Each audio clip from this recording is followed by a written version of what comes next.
وعليكم السلام دمانتين سو دhowaada إن شاء الله وعليكم السلام يا دمانتين سو dhowaada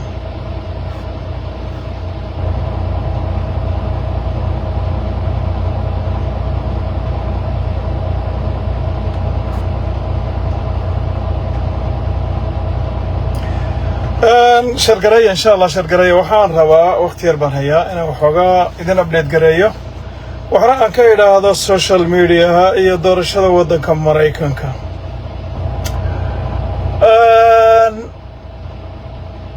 أرنتayda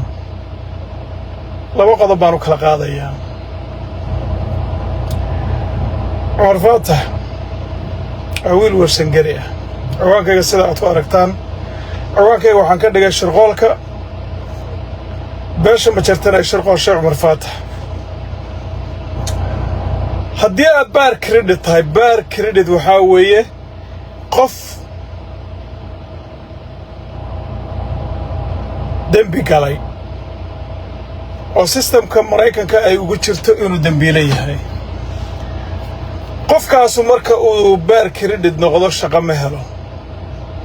shaqada kama wada hadda ujeedadeedu waxa weeye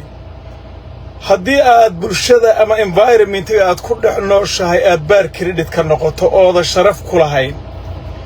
wax walba waqti buu leeyahay doorashada dhacday Soomaali way ku kala jabtay waxaan rabaa inaan dib idin celiyo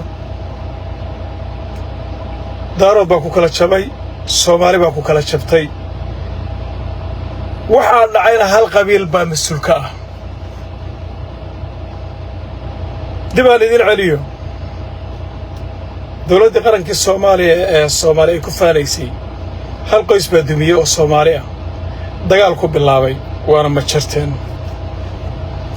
daarood inuu kala dhinto oo daarood muwaafaqo yeelan waayeen hal qabiil baa kalifay oo waa ma jirteen harti inuu kala dhinto oo hal magac yeelan waayo oo hal wada mari waayeen hal qabiil baa kalifay oo waa ma jirteen wax walba waqti buu leeyahay khaainimada waxa la yiraahdo iyo beenta waxa la yiraahdo waqti buu leeyahay qofka bini aadamka hadduu ka sii jeedo haddii uu waxyaalo badan xiriyo hadduu sharaftiisa ilaashado aduguna aad u aragto doqon aan waxba fahansanayn inuu yahay waa dhibaato Soomaaliduna waxay dhahdaan waxaan nin xilmoodaa ninna ku xaragoodaa Soomaaliya weyn isloogeena waan ka soo hadlay dawladnimadii Soomaaliyana weyn isloogeena waan ka soo hadlay Mareykanka soo gashay Mareykanka arrinta maanta taagan ee Soomaaliya inay kala jabta ama jirteen baa sabab say u dhacday waxaa jirtay gabadh ogaadeen oo ay sharaxday gabadhaas gabadh Maxamed Suweer oo reer Cabdillah oo reer Warfaa ahayd Yuusla la odhan jiray Umar Faatax hadda sharaxay iyo ma jirteen inta xilka ka haysay inuu ka meengarayaa la rabay oo dhan way ka hiriyeen gabadh daarooday ahayd gabadh kabla lahay ahayd gabadh ogaadeen ahayd halka ay dhig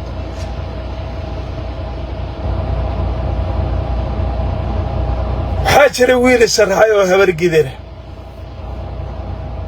wiilkaas Soomaalina wuu iska sharaxay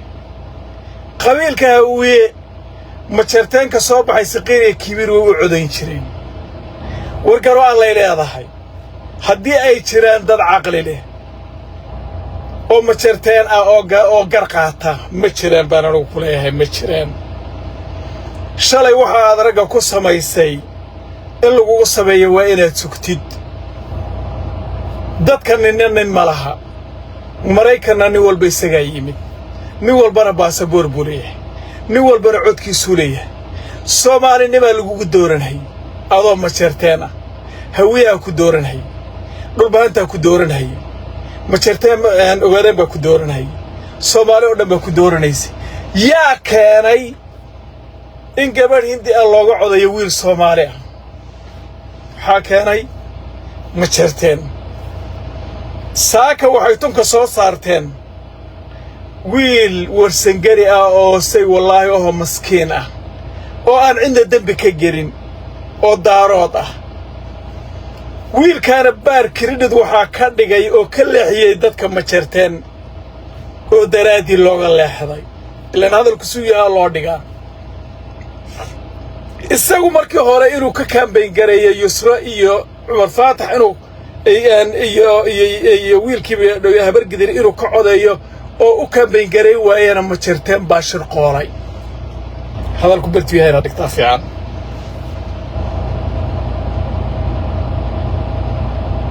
Soomaalinimada kaarkeeda ee majeerteen uu tunka ku wato ee uu la ordahayo majeerteen baa lumiyey Soomaali inay wada marto majeerteen baa lumiyey kaarka daaroodnimo ee la xoqanaya ee majeerteen tunka ku watana majeerteen baa lumiyey war hadalku sidii heeso in loo sheego ma aha waxyaalo la isku fahmay baa jira Soomaali inay nin u codaysa gaal ah oo waa yuhuud la leeyahay dishalaba hindi baad u codaysay wiilkaad ugu codaynaysa Soomaali buu ahaa dishalaba gabadh Soomaaliyeed ugu codayso gabadh Maxamed Subeer oo ogaadeenay ahayd oo kabla la xodaarooda waxa ceeba oo sharaf ahayn oo qofku inuu xishoodo ay tahay shalay wixii uu dadka ku sameeyay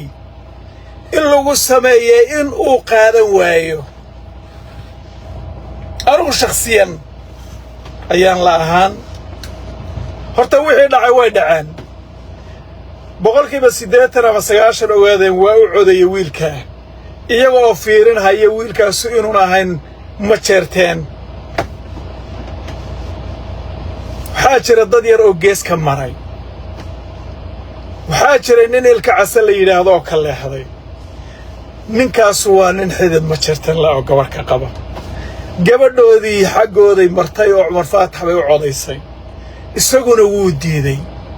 laba qodob wax ka dhaxeeya ma jiro hawa karantiye hilaacyada bari isku meeshida midun ku hagaag Soomaalinimadii hadda diiday lagugu codaynayay oo adigu shalay ka tagtay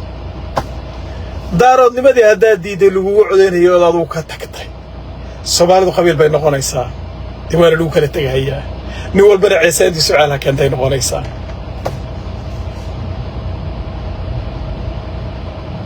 anigu shakhsiyan waxaan aaminsanahay wixii dhacay baa dhacay wiilka in loo codeeyo dhulbaantana u codeeyo ogaadeenna u codeeyo Soomaalina u codeyso waxyaalo badan iyada oo la fiirinayo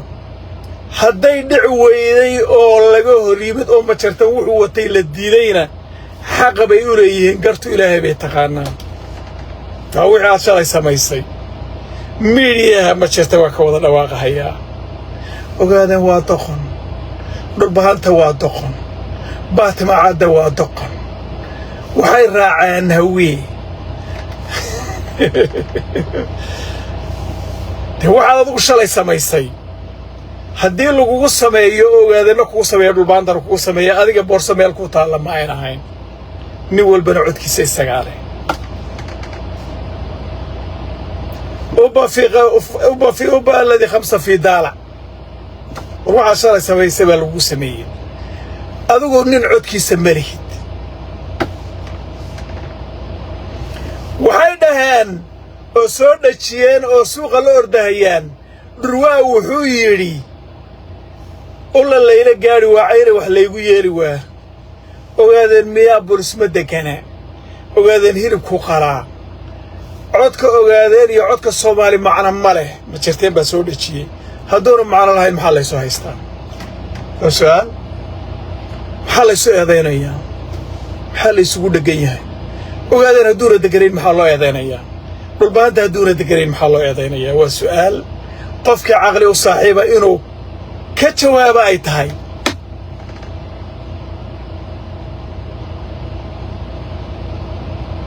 يا كم جواب كرتين هلا الرواي بهواي هذاي مشرتان ولقى سيدا كنين كولقى مشرتان ولقى هلا الرواي هذاي كاركي الصومالي نبي اللي حقن شري وهاي idinkaana la idinka tegay Soomaalida inta kale waa israxsanta ma jarteena u liqa kaarkii daarood la xoqon jirayna waa tegay idinkaana sabab u ahaa oo kaas waa lagu kala tegay kii kablalah ee la xoqon jirayna waa haray ma jarteena idinka diiday kii harti ee la xoqon jiray ee xoqon jirteena waa haray inta ma liqi kartaan sida kiniinka biyo la'aan u liqa kiniin aan biyo lahayn u liqa ama dhuunta idin istaagama yuro idin istaagin ilka casay wuxuu yiri shalay Soomaali godobaad gasheen baa jiraalay aqliga ma jarteen godobta ay galeen way garan waayeen waxa la yiraahdaa wiil naga waxa la yiraahdaa calan buu soo qaatay oo nalaf calankii ogaadaya way isaguna waa nin ogaadaya hadduu soo qaato adigu Puntland baa qarqarka ku wadataa oo Soomaali aad ka godo xuscid aad kula jirto oo geed cidlaa ku go'an tahay mada Soomaalinimo sheegan kara maya mada kabla laxnimo sheegan kara maya mada daaroodnimo sheegan kara maya